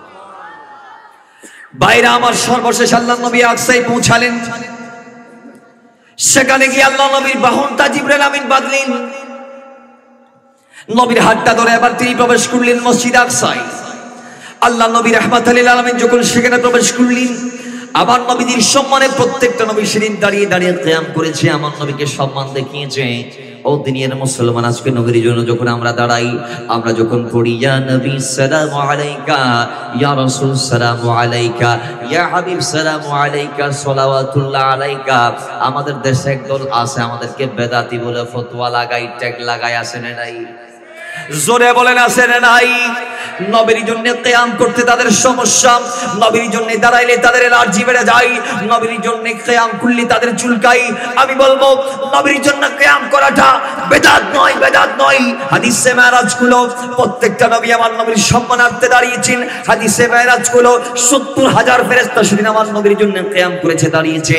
হাদিসে সাহাবাদের দিকে তাকাও, তৈরি দেখতে পাইবা আল্লাহর নবী রাহমাতুল লিল আলামিন যখন সাহাবাদেরকে নিয়ে বসতেন, এরপর কথা শেষ করে নবী যখন দাঁড়িয়ে যাইতো, আল্লাহর নবীর সম্মানার্থে সাহাবায়ে কেরাম দাঁড়ায় যাইতো। শুধু দাঁড়িয়ে আবার বসে যাইতো, এতে শেষ নয়। ওই আল্লাহর নবী সাহাবায়ে কেরামদের বৈঠক শেষ করে দাঁড়ানোর পরে আল্লাহর নবী একজন না একজন, কোন একজন স্ত্রীর ঘরে যতক্ষণ প্রবেশ করে নাই, ততক্ষণ পর্যন্ত আল্লাহর নবীর সাহাবায়ে কেরামরা নবীর জন্য কিয়াম করতো। জোরে বলেন সুবহানাল্লাহ। সিহাসিকতার হাদিস, কি এর হাদিস? সিয়াসিকতা মানে বুঝেন, পৃথিবীর ইতিহাসে যত হাদিসে পাকের কিতাব আছে, তার মধ্যে সবচেয়ে বড় 6টি হাদিসে পাকের কিতাব আছে। বুখারী, মুসলিম, নাসাঈ, আবু দাউদ, তিরমিজি, ইবনে মাজাহ। এই 6টি হাদিসের ভিতর সবচেয়ে বড় বড় হাদিসগুলো এনেছেন, এবং এই হাদিসগুলো এত পরিমাণ শক্তিশালী সনদ, যেগুলা আপনি তুলনাও করতে পারবেন না, যেখানে 84 রুবাই অসংখ্য বর্ণনা আছে। যাই হোক, হাদিসে পাকের মধ্যে ওই বিশুদ্ধ 6টি কিতাবের অন্যতম কিতাবগুলাতে হাদিসগুলো আসছে যে আল্লাহ নবীর সাহাবায়ে আমরা বলছি, নবীর সম্মানার্থে আমরা দাঁড়াইতাম, কতক্ষণ দাঁড়াই থাকতাম, ওই নবী আমাদের মাঝখান থেকে উঠে কোন একজন স্ত্রীর গৃহে প্রবেশ করার আগ পর্যন্ত আমরা দাঁড়িয়ে দাঁড়িয়ে নবীর জন্য কিয়াম করতাম। জোরে বলেন সুবহানাল্লাহ। এলে বোঝা গেছে নবীর জন্য দাঁড়ানো তার বেদাত নয়। কি নয়? জোরে বলো না ভাই, কি নয়? বেদাত নয়, এটা সুন্নতে সাহাবা। এবার প্রত্যেকটা নবী আমার নবীর জন্য দাঁড়িয়ে গেল। ভাইরা আমার সমস্ত নবী দাঁড়িয়ে গেল আমার নবীকে দেখার সঙ্গে সঙ্গে। আল্লাহ নবীর হাতটা ধরে এবার জিবরাইল আমিন ইমামতির মুসল্লাই দিলেন। আল্লাহ নবী ইমাম হয়ে প্রত্যেকটা নবীর ইমামতি করলেন, প্রত্যেকটা নবীর পিছনে ইক্তেদা করলেন, মুক্তদি হয়ে নামাজ পড়লেন। নামাজ শেষে মুসাফাহা মুআনাকা দোয়া যা হয়েছে সব। এরপর আল্লাহ নবী ঘুরে যাবেন, প্রত্যেক নবীর থেকে দোয়া চেয়েছেন, দোয়া করেছেন। এরপর আল্লাহ নবী যাইতে যখন বোরাক উঠতে যাইবে, বোরাক ওঠার সময় নবী একটা পাথরে পা দিয়ে উঠলো, দেখা গিয়েছে বোরাক উপরে যাই, পাথরটাও পড়ে যাই। নবী এবার ডাক দিয়ে বলে, পাথর তুমি দাঁড়াও, কোথায় যাও? পাথরের জবান আল্লাহ খুলে দিয়েছে। পাথর ডাক দিয়ে বলে, ইয়া রাসূলুল্লাহ, ও নবী মদিনাওয়ালা, আল্লাহ আপনার কদম আমার ভিতরে লাগার কারণে, আমার সাথে টাচ হওয়ার কারণে আমার ভিতরে প্রাণের সঞ্চার করে দিয়েছে। আপনার কদমের ছোঁয়ায় আমি আমার প্রাণকে ফেরত পেয়েছি। ইয়া রাসূলুল্লাহ, যাওয়ার শক্তি সঞ্চার হয়েছে। নবী আপনি যেখানে যাবেন আমি পাথর সেইখানে চলে যাব। আপনার অনুসরণ করতে করতে আপনার পিছনে আমি রওনা হয়ে গেলাম। তখন আল্লাহ নবী ডাক দিয়ে বলে, পাথর, যেখানে মুসার ক্ষমতা নাই আল্লাহকে দেখার, সেখানে তুমি কোত্থেকে দেখবা? জোরে বলে। যেখানে মুসা দেখতে পারে নাই সেখানে তুমি কে? পাথর তুমি দাঁড়াই যাও, আমি তোমাকে বলেছি আর সামনে আসার দরকার নাই, এখানে স্থির থাকো। খোদা কি কসম, নবী বলেছে আজকে ১৫০০ বছর পাথর এখন দাঁড়িয়ে আছে। পাথর এখনো মসজিদে আকসার পাশে আপনারা দেখবেন একটা হাওয়ার উপর পাথর বাসে, এটা নিচে কিছু নাই, ট্যাসম্যাশ ছাড়া একটা পাথর হাওয়ার মধ্যে বেশে আছে। পাথরটা বাসছে কেন? আমার নবী তার উপর কদম দিয়েছে, এরপর উড়াল মেরেছে বোরাক দিয়ে। তা আমার নবীর কদমের ছোঁয়ায় সেও প্রাণ ফিরে পেয়েছে, প্রাণের সঞ্চার হয়েছে তার ভেতর। সেও যখন যাত্রা শুরু করে দিয়েছে, নবী তাকে থামিয়ে দিয়েছিল, সেই থামাতে আসো সে দাঁড়িয়ে আছে। সুবহানাল্লাহ, আরো জোরে বলেন। ভাইরা আমার, এবার আল্লাহ নবী আসমানে গেলেন। প্রথম আসমানে গিয়ে আল্লাহ নবী আদম আলাইহিস সালামের সাথে দিদার করলেন। দ্বিতীয় আসমানে নবী গেলেন, ইয়াহইয়া ঈসার সাথে দিদার করলেন। তৃতীয় আসমানে আল্লাহ নবী গেলেন, সেখানে ঈসা আলাইহিস সালামের সাথে দিদার করলেন। চতুর্থ আসমানে আল্লাহ নবী গেলেন, সেখানে ইদ্রিস আলাইহিস সালামের সাথে দিদার করলেন। পঞ্চম আসমানে নবী এবার গেলেন, সেখানে হযরতে মুসা ইসলামের ভাই হারুন ইসলামের সাথে দিদার করলেন। ষষ্ঠ আসমানে গিয়ে নবী মুসার দিদার পাইলেন। সপ্তম আসমানে গিয়ে ইব্রাহিম আলাইহিস সালামের দিদার পাইলেন। প্রত্যেকটা আসমানের গেটে আল্লাহ নবী এবং জিবরাইল কি আপদাত কি জিজ্ঞেস করা হয়েছে? কে? জিবরাইল উত্তর দিয়েছে, আরে খাদেম হইতো উত্তর দিবি। বক্তা কি বলবে নাকি আমি বক্তা? বক্তার খাদেম হইতো বলবে, কথা ঠিক কি না? এমপি বলবে নাকি আমি এমপি? এমপির আরএস পিএস বিএস যারা আছে, পিএস থেকে শুরু করে যা আছে, এরা বলবে স্যার আসতেছে তাড়াতাড়ি জায়গা করে দাও। সুবহানাল্লাহ পড়েন না, আর একটু জোরে বলেন না ভাই সুবহানাল্লাহ। জিবরাইল আমার নবীর খাদেম, আসমানের ভিতর থেকে প্রথম আসমানের গেট আটকে দিয়ে যখন জিজ্ঞেস করা হয়েছে কে, জিবরাইল বলে আমি জিবরাইল। সুবহানাল্লাহ পড়েন। বাবার আমার এরপর জিজ্ঞেস করা হয়েছে আপনার সঙ্গে কে? কই আমার নবী। সুবহানাল্লাহ। কই তাকে কি দাওয়াত করা হয়েছে আজকে মেরাজের জন্য? কো হ্যাঁ। ঠিক আছে, আমরা তার অপেক্ষায় আছি, আমরা দাঁড়িয়ে আছি তাকে ইস্তিকবাল জানানোর জন্য। প্রথম আসমানের গেট খুলে দেয়া হয়েছে, আল্লাহ নবীর জন্য ফেরেশতারা দাঁড়িয়ে আছে। আল্লাহ নবীকে তারা দাঁড়িয়ে সম্মান করেছে কিয়ামের মাধ্যমে। নবীর জন্য তারা দাঁড়িয়ে ইস্তিকবাল জানিয়েছে। আল্লাহ নবীকে আহলান সাহলান মারহাবান মুবারাকান জানিয়েছে। আল্লাহ নবী বলে আমি প্রথম আসমানে গেলাম, দেখলাম বিশাল প্রথম আসমানের দূরত্ব। এরপর দ্বিতীয় আসমানে গেলাম, একই কথা। জিজ্ঞেস করা হয়েছে কে? জিবরাইল বলে আমি জিবরাইল। জিজ্ঞেস করা হয়েছে আপনার সঙ্গে কে? আমাদের নবী। হয় তার কি আজকে দাওয়াত করা হয়েছে? তার জন্য আমরা অপেক্ষায় আছি। সুবহানাল্লাহ পড়েন, আরো জোরে বলেন। কোন নবীর দিছে এত বড় মকাম? একটু জোরে বলেন, কোন নবীর দিছে এত বড় মকাম? আল্লাহ আমাদের নবীর দিছে, আমরা খুশি না বেজার? আওয়াজ জোরে, খুশি না বেজার? একদম তো বেজার। এই জন্য মেরাজের চর্চা তাদের ভিতর নাই, মেরাজের তাস্করা তাদের মসজিদে হয় না। কথা ঠিক কি না? একটু জোরে বলেন ঠিক কি না? বাবারা আমার, এমন ওই সময় আল্লাহ নবী দ্বিতীয় আসমান দেখলেন। নবী বলে দ্বিতীয় আসমান প্রথম আসমান এত বড় ছোট কেমন জানেননি? কয় দ্বিতীয় আসমান হচ্ছে একটা মরুভূমির মতো, বিশাল মরুভূমি দ্বীপ। হাতের একটা আংটি যদি ফেলে রাখা হয়, ওই আংটিটা যত পরিমাণ জায়গা খাবে, যত পরিমাণ জায়গা নিবে, দ্বিতীয় আসমানের তুলনায় প্রথম আসমানটা ততটুক ছোট। ওই প্রথম আসমান হচ্ছে একটা আংটি, আর দ্বিতীয় আসমান একটা মরুভূমির মতো বড়। প্রথম আসমানের যে দ্বিতীয় আসমানটা এত বিশাল, আল্লাহ বানিয়েছে। জোরে বলেন সুবহানাল্লাহ। এক একটা আসমান এক এক রকম করে আল্লাহ বানাইছে, এক একটা এক এক জিনিস দিয়ে বানাইছে। বাবার আমার, এরপর আল্লাহ নবী সপ্তম আসমান পারি সিদরায় যখন গেলেন, আল্লাহ নবী রাহমাতাল লিল আলামিন সেখানে জিবরাইল কর্তৃক আপ্যায়িত হলেন। নবী মেহমানদারি পাইলেন জিবরাইল থেকে। জিবরাইল আমার নবীর সামনে কয়েকটা পেয়ালা রাখলেন, একটা দুধের একটা মধুর। অনেকে অনেক বর্ণনা দিয়েছেন। যাই হোক, আল্লাহ নবী দুধের পেয়ালা নিলেন। রাহমাতাল লিল আলামিনকে জিবরাইল ডাক দিয়ে বলে, ইয়া রাসূলুল্লাহ, খুশ আমদেদ আপনার প্রতি, আজকে আপনি দিন ইসলামকে বাঁচিয়ে নিলেন, আপনার উম্মতকে সঠিক দিনটা আপনি রিপ্রেজেন্ট করলেন। ইয়া রাসূলুল্লাহ, ও নবী, আজকে যদি আপনি মদের পেয়ালাটা হাতে নিতেন, আপনার উম্মতরা কিয়ামত পর্যন্ত যারা আসবে তারা শরাবী হয়ে যেত, মাতাল হয়ে যাইত, তারা ইবাদতে মন বসাইতে পারতো না। রাসূল আজকে মদকে আপনি বাদ দিয়ে একেবারে চিরতরে উম্মতের জীবন থেকে মর্তারে দাফন করে দিলেন, আর দুধের পেয়ালা নিয়ে সঠিক দিন ইসলামটা তাদেরকে দিলেন। জুড়ে বলেন সুবহানাল্লাহ। এরপরে জিবরাইল বলে আমি আর যাইতে পারবো না নবী, আপনি যান, গেলে আমি শেষ হয়ে যাব। নবী সেখান থেকে একা একা গেলেন, যাইতে যাইতে আল্লাহ পর্যন্ত গেলেন, কাবা কাউসাইন পর্যন্ত গেলেন, মাকামে দানা, মাকামে ফাদাদাল্লাহ, যাইতে যাইতে কাবা কাউসাইন পর্যন্ত যখন নবী গেলেন, সেখানে যাওয়ার পর গায়েব থেকে আওয়াজ এসেছে, কিফ ইয়া মুহাম্মদ, নবী আর যাওয়ার দরকার নাই, এখানে আমি আল্লাহ আছি। এখানে কে আছি? আমি আল্লাহ আছি। কিফিয়া মুহাম্মদ, দাঁড়িয়ে যান, ফাইন্না রাব্বাকা সুরাতান, আপনার রব আপনার উপর দরদ পাঠ করছে, আপনার উপর দরদ পাঠ করছে, আপনার উপর দরদ পাঠ করছে, কারণ আমি আল্লাহ বলেছি, ইন্নাল্লাহা ওয়া মালাইকাতাহু ইউসাল্লুনা আলান নবী ইয়া আইয়ুহাল্লাযীনা আমানু সাল্লু আলাইহি ওয়া সাল্লিমু তাসলিমা। নবীর উপর দরদ আল্লাহ পড়ছে। এরপর আল্লাহ আল্লাহর হাবিবকে একটা সালাম দিলেন, এটা বলে, আসসালামু আলাইকা আইয়ুহান নবী ওয়া রাহমাতুল্লাহ ওয়া বারাকাত। এটা কখন দিলেন? এর আগে আমরা তাশাহুদে পড়ি, আত-তাহিয়াতু লিল্লাহি ওয়াস সালাওয়াতু ওয়াত তাইয়্যিবাত, আসসালামু আলাইকা আইয়ুহান নবী ওয়া রাহমাতুল্লাহি ওয়া বারাকাত। আল্লাহর তাহিয়া যখন নবী পাঠ করলেন, আল্লাহর তারিফ যখন নবী করলেন, সেখানে গিয়ে আল্লাহ তখন নবীর উপর সালাত প্রেরণ করছেন। সালাত মানে কি? সালাত মানে দরুদ। এরপরে নবীকে আল্লাহ একটা সালাম দিলেন। এই সালামের জবাব নবী দিতে পারে নাই। কেন দিতে পারে নাই? আল্লাহ যদি কাউকে সালাম দেয়, সালামের জবাব দেওয়া যাবে না, আর কেউ চাইলেও আল্লাহকে সালাম দিতে পারবে না। কারণ সালামটা কি? সালাম আমরা এটাই বলি, আসসালামু আলাইকুম ওয়া রাহমাতুল্লাহ, আল্লাহর পক্ষ থেকে আপনার উপর সালামত, শান্তি আসুক। জোরে বলেন সুবহানাল্লাহ। আল্লাহর পক্ষ থেকে ওয়া রাহমাতুল্লাহ, রহমত আপনার উপর আসুক, ওয়া বারাকাত, বরকত আপনার উপর আসুক, সালামত আপনার উপর আসুক। তাহলে শান্তির আমাদের দরকার। আল্লাহর কি শান্তির দরকার আছে? একটু জোরে বলেন, আরো জোরে বলেন। কারণ আল্লাহ বেনিয়াজ, আল্লাহ সামাদ, আল্লাহর শান্তির দরকার। আল্লাহ অমুখাপেক্ষী, আল্লাহর বলার জন্য মুখ লাগে না, চলার জন্য কদম লাগে না, সাহায্য করার জন্য হাত লাগে না, শোনার জন্য কান লাগে না। আল্লাহ বেনিয়াজ। আল্লাহ কি? আল্লাহর কি এগুলার দরকার আছে? না। ভাইরা আমার, এবার আল্লাহ যখন আল্লাহর হাবিবকে একটা সালাম দিলেন, আল্লাহর হাবিব তৎক্ষণাৎ উত্তর দিয়ে দিলেন। তৎক্ষণাৎ উত্তরটা এইভাবে দিলেন, আল্লাহকে সালাম না দিয়ে উম্মতদেরকে একটা সালাম দিলেন এইভাবে, আসসালামু আলাইনা ওয়া আলা ইবাদিল্লাহিস সালিহিন।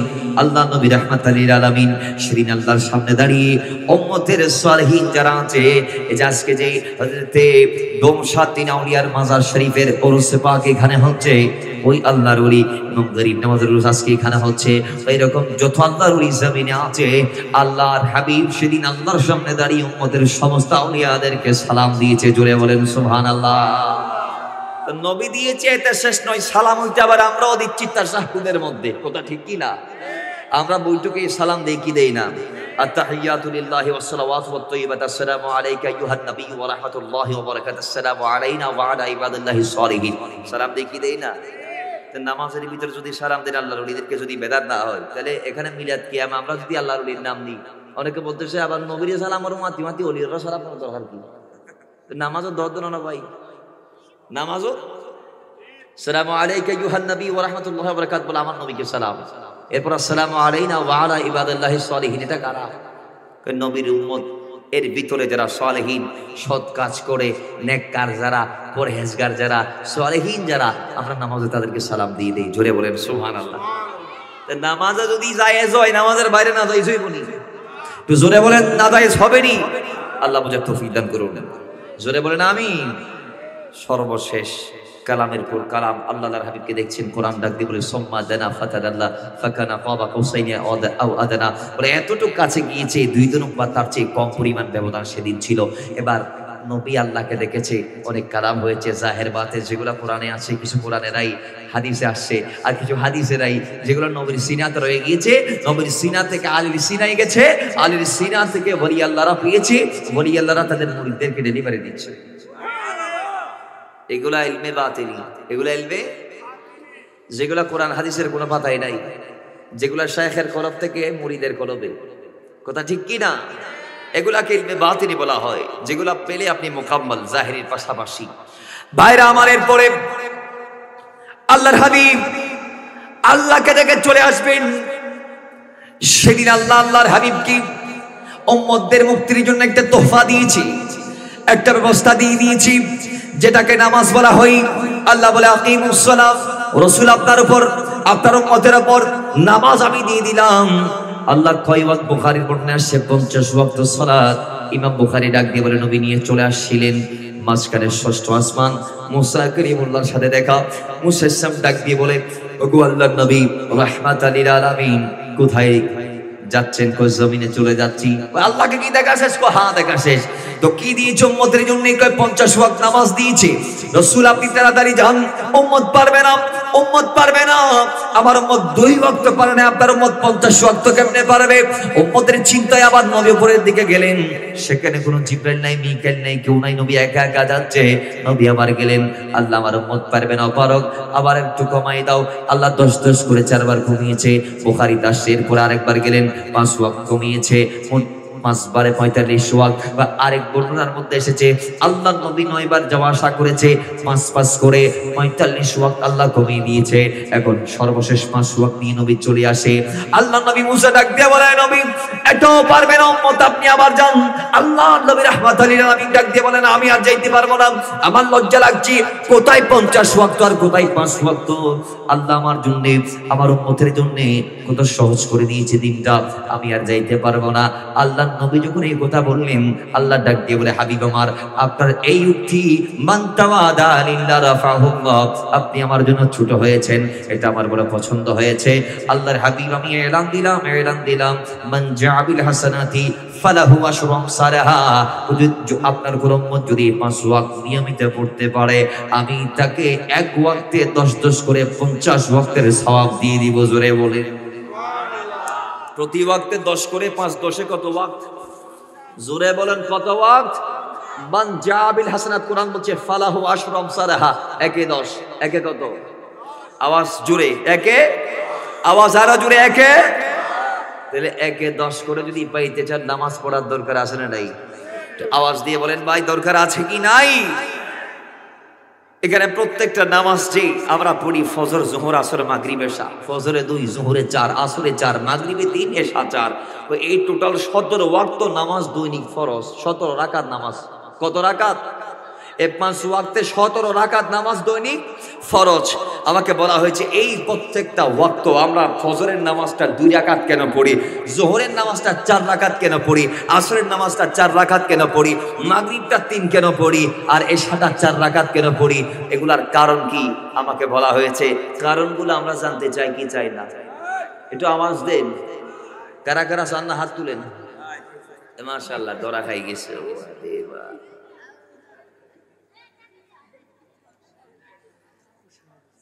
এরা হচ্ছে সিদ্দিক আকবরের গোলাম, মানে নবীর ডাক দিতে দেরি, এরা হাজির হতে দেরি হবে না। সুবহানাল্লাহ পড়বেন না? তো এখানে নবীর ডাক না আসলেও নবীর গোলামের পক্ষ থেকে ডাক আসছে। গোলাম মুস্তাফা হাত উঠিয়েছে, আল্লাহ কবুল করুক। জোরে বলেন না ভাই। বাইরা আমার, ইমাম তাহাবী রাদিয়াল্লাহু তাআলা শরহে মাআরিল আজহারের মধ্যে বলেছেন এগুলার কারণ।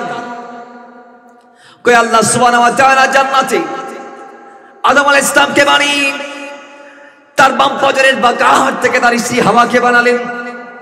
অনেক লম্বা মাখিয়া আদম তার স্ত্রীকে দেখে ধরতে চাইলেন। আল্লাহ বলে, খবরদার, আগে ধরতে পারবো না, মোহর আদায় করো। আদম আলাইহিস সালাম ডাক দিয়ে বলে, মোলা মোহর কি? আমি দেওয়ার মতো এখানে আমার কিছু নাই। গোটা জান্নাত তোমার, আদম ও তোমার জান্নাতে যা আছে সব তোমার। আল্লাহ আমি কেমনে মোহর আদায় করব? আল্লাহ ডাক দিয়ে বলে, আমার নবীর উপর 10 বার দরুদ পাঠ করো, আমি আল্লাহ তোমার মহার কুদরতি বাবা আদায় করে দেব। জোরে বলেন সুবহানাল্লাহ। 10 বার দরুদের মাধ্যমে বিয়ে হয়েছে। আল্লাহ ডাক দিয়ে বলে, আবার ইয়া আদম উসকুন আনতা ওয়া যাওজুকাল জান্নাত, এ আদম জান্নাতে বসবাস করো, যা ইচ্ছা পান করো, খাও, জান্নাতের যেখানে মন চাই যাও। লা তাকরাবা হাযিহি শাজারাতা, ওই গাছের কাছে যাওয়া যাবে না। ওই একটা গাছ আমি তোমাকে ইন্ডিকেট করে দিলাম, জানিয়ে দিলাম এই গাছের নিকটে যাওয়া যাবে না। আল্লাহ নবী আদম বলে আল্লাহ যাবো না। ঠিক আছে, যে হুকুম তোমার আমি যাইতে আর পারবো না, যেহেতু তুমি না যাইতে বলছো আমি কেমনে যাবো? কিন্তু একদিন শয়তান এসে আদমকে ধোঁকা দেওয়ার চেষ্টা করেছে, পারে নাই। বলে মা হাওয়াকে কি বুলবাল বুঝি মাথায় টুপি পরিয়ে দিয়েছি। হাওয়াকে ডাক দিয়ে বলে শয়তান, আল্লাহ তোমাদেরকে উভয়জনকে ওই গাছের কাছে কেন না যাইতে বলেছে, তোমরা কি কারণ জানোনি? তারা বলে আমরা জানি না। হাওয়া বলে আমি জানি না। ওই না যাইতে বলার একটি মাত্র কারণ, ওই গাছের কাছে গেলে ওই গাছের একটা ফল যদি তোমরা ভুলেও খেয়ে ফেলো, আল্লাহর সাধ্য নাই তোমাদেরকে জান্নাত থেকে বের করার। জুড়ে বলেন নাউজুবিল্লাহ।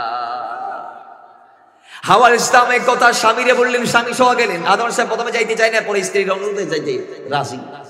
যাওয়ার পরে ফল গালে দিলেন। আল্লাহ বলে খবরদার, এটা কেমনে করলে আদম?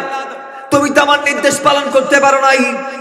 তুমি পারো নাই আমার নির্দেশকে মানতে, আমি তোমার জান্নাত থেকে বের করে দিব। জান্নাতের পোশাক বস্ত্র আল্লাহ খুলে নিয়েছে। জান্নাত থেকে আল্লাহ তাদেরকে জমিনে বের করে দিয়েছে, নিক্ষেপ করে দিয়েছে জমিনে। এক জায়গায় আদমকে ফালালো, আরেক জায়গায় হাওয়াকে ফালাইলো। এখান থেকে আরেকটা মাসালা জানার আছে। আমাদের সমাজে একদল বলে বনি আদম আমরা ভুল করি, এটা স্বাভাবিক, কারণ আমাদের আব্বা জান যিনি আদি, যিনি আবুল বাশার, ওই আদম আলাইহিস সালাম নাকি নাউজুবিল্লাহ ভুল করছে। জোরে বলেন নাউজুবিল্লাহ। নবীদের কি কোনো ভুল আসেনি? নবীরা কি ভুল করতে পারেনি? কবলান নবুয়ত বাদান নবুয়ত, এরা মাসুম, এরা পূত পবিত্র, এরা গুনাহের দ্বারা কাছে যাইতে পারে না। তাহলে বলবেন আদম কি করেছে, কি করেছে আমরা জানতে চাই। আমি বলবো আদম আত্মত্যাগ দিয়েছি, আদম জান্নাতের জীবনকে কোরবান দিয়েছি। আদম যদি জান্নাতের মধ্যে থেকে যাইতো তার স্ত্রীকে নিয়ে, তাহলে আমরা সন্তানরা, এই যে এতগুলো আল্লাহর বান্দা, এতগুলো আদমের সন্তান, এগুলা দুনিয়াতে আসতে পারতো না। কারণ জান্নাতে সহবাস করা যায়, জান্নাতে একসাথে থাকা যায়, জান্নাত স্ত্রীকে ভোগ করা যায়, কিন্তু সন্তান প্রসব করার সিস্টেম জোরে বলুন আছে। তা আদম আমাদেরকে দুনিয়াতে এনে দেওয়ার জন্য তিনি জান্নাতের জীবনকে কোরবান দিয়েছেন। জোরে বলেন সুবহানাল্লাহ। এটাকে বলে আত্মত্যাগ, গুনাহ নয়। এবে কি নয়? গুনাহ নয়, ভুল নয়, নিয়ে আত্মত্যাগ, স্যাক্রিফাইস করছে। কি করছে দে আদম আলাইহিস সালাম জান্নাতের জীবন নিয়ে আর আল্লাহ স্বর্গ করছে। সুবহানাল্লাহ না করিবেন বাইরে আমার। এবার আদম সফিউল্লাহ আল্লাহ এক জায়গায় পাঠাইলেন, হাওয়া কারেক জায়গায় পাঠাইলেন। আদম আলাইহিস সালাম শ্রীলঙ্কার পাহাড়ে, হাওয়া ইসলাম জেদ্দাই। ও দুনিয়ার মুসলমান, এবার আদম আলাইহিস সালাম যখন দুনিয়াতে কদম দিয়েছে, যে গোটা দুনিয়াটা অন্ধকার, গুটগুটি অন্ধকার ছাড়া আর কিছু দেখা যায় না। এবার আল্লাহ নবী আদম সফিউল্লাহ তিনি ডাক দিয়ে বলে, আল্লাহ অন্ধকারটাকে দূর করো। আমি অন্ধকার জান্নাতের মধ্যে দেখি নাই, জান্নাতটা পুরোই তোমার নূর দিয়ে আলোকিত। আল্লাহ জান্নাত অন্ধকার নাই, ফেরেশতাদের শব্দ পাইতাম, এখানে তো ফেরেশতাদের না পাই শব্দ, না আছে আলো। আল্লাহ আলো দান করো, অন্ধকার দূর করো। তো সকালবেলা আল্লাহ সূর্যকে ডাক দিলেন, এই সূর্য আমার আদম আমার কাছে চেয়েছে আলো পাইতে, যাও যাও তাড়াতাড়ি পূর্ব দিক উদয় হয়ে যাও। সেদিন সূর্য উঠেছে। আল্লাহ নবী আদম ইসলাম যখন আফসা যখন একটু একটু ভোরের দেখা পেয়েছে, অন্ধকার দূর হওয়ার সাথে সাথে আলোর দেখা পাওয়ার সঙ্গে সঙ্গে আল্লাহ নবী আদম আল্লাহর কাছে শুকরিয়া আদা করে 2টা রাকাত তিনি আদায় করে দিয়েছে, যেগুলো আমাদের ফজরের নামাজ হয়েছে। সর্বপ্রথম ফজরের নামাজ পড়েছে আদম সফিউল্লাহ। আদম এই একটা রাকাত হচ্ছে আলোর দেখা পেয়েছে এই জন্যে, আরেকটা রাকাত পড়েছে সূর্য অন্ধকার দূর হয়েছে সেই জন্যে। এবার জোহরেরটা পাইলাম কোথায়? হযরতে ইমাম তাহাবী রাদিয়াল্লাহু তাআলা বলছেন, জোহরের নামাজটা আমরা পেয়েছি ইব্রাহিম আলাইহিস সালামের থেকে। সুবহানাল্লাহ। কেমনে? 2টা বর্ণনা আছে এখানে। জোহরের নামাজের ইব্রাহিমকে নবীকে নিয়ে 2টা ওয়াকি আছে। কয় ইব্রাহিম আলাইহিস সালাম দুপুরে তার পুত্র ইসহাক আলাইহিস সালামের জন্ম দ্বারা তিনি অত্যন্ত খুশি হয়েছিলেন, যার দরুন তিনি 4টা রাকাত আদায় করছিলেন। কয়টা রাকাত?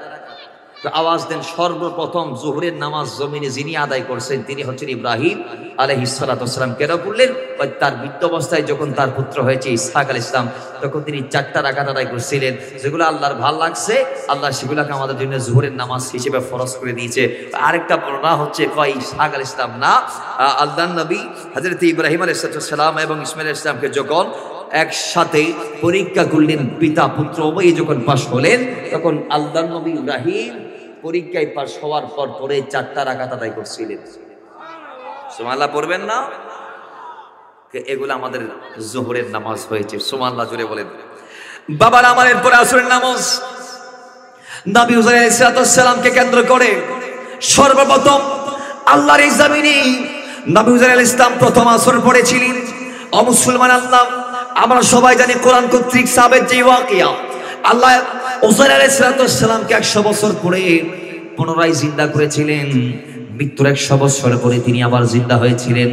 আল্লাহ নবী উজাইর যখন 100 বছর পর জিন্দা হয়েছিলেন, ওই সময় তিনি দেখি তার পাশে যে একটা গাদা ঘুমিয়েছিল, সেই গাদাটার নাই, সেটার হাড় কঙ্কালে স্কার আছে, গাদার নাই। আল্লাহ নবী হযরত উজাইরের কদমে এবার জিবরাইল নাজিল হয়েছে। জিবরাইল ডাক দিয়ে বলে, উজাইর, আল্লাহ আপনাকে কতদিন ঘুমে রেখেছে আপনি মনে করেন? কতদিন ঘুমিয়েছিলেন বলে মনে করেন? কয়ে মাত্র মনে হয় জোহরের পরে ঘুম গেছি, এই আসরের সময় উঠে গেছি, মনে হয় 2-1 ঘন্টা ঘুমাইছি আর কি। জিবরাইল বলে, আপনার কি অবস্থা, এটা কি বলতেছেন? আল্লাহ আপনাকে এই ঘুমে 100 বছর রেখেছেন। জিজ্ঞেস করা হয়েছে, মনে করেন তো আপনি কতদিন বা কয় সেকেন্ড বা কয় ঘন্টা ঘুমের মধ্যে ছিলেন? উজাইর ডাক দিয়ে বলে, জিবরাইল, মনে হয় জোহরের পর ঘুমাইছি, এই আসরের সময় উঠে গেছি। তখন হযরত জিবরাইল আমিন বলে, না না না, এটা জোহরের পর থেকে আসর পর্যন্তের ঘুম না, এটা 100 বছরের ঘুম। আল্লাহ আপনাকে 100 বছর রেখেছেন ঘুমের ঘরে। জোরে বলেন সুবহানাল্লাহ। তিনি বলছেন, যে আল্লাহ 100 বছর ঘুমের ঘরে রাখার পর আমার জীবনটা ফেরাই দিতে পারে, ওই আল্লাহর জন্য আমি কিছু আদায় করি। এই কথা বলে তিনি দাঁড়িয়ে 4টা রাকাত আদা করেছিলেন, যেগুলো আমাদের আসরের নামাজ হয়েছে। কয় পৃথিবীর জমিনে এই ভূখণ্ডে ধরা দামে প্রথম আসরের নামাজ উজাইরিয়া পড়েছিলেন। জোরে বলেন সুবহানাল্লাহ। বাইরে আমার মাগরিবের নামাজ আল্লাহ নবী দাউদ আলাইহিস সালামের স্মরণে, অনেকে বলছে আবার উজাইরের কথা। যাই হোক, আমরা দাউদের কথা বলবো। দাউদ আলাইহিস সালাম আল্লাহ যখন তার দোয়া কবুল করে নিয়েছিলেন, আল্লাহ যখন তাকে মকবুল করে নিয়েছিলেন, সূর্যাস্তের সময় তার দোয়া কবুল হওয়ার সঙ্গে সঙ্গে তিনি বৃদ্ধ অবস্থায় নামাজে দাঁড়িয়ে গেলেন। নামাজের মধ্যে দাঁড়িয়ে আল্লাহ নবী দাউদ আলাইহিস সালাম তিনি নামাজ আরম্ভ করলেন, 4 রাকাতের জন্য নিয়ত করলেন।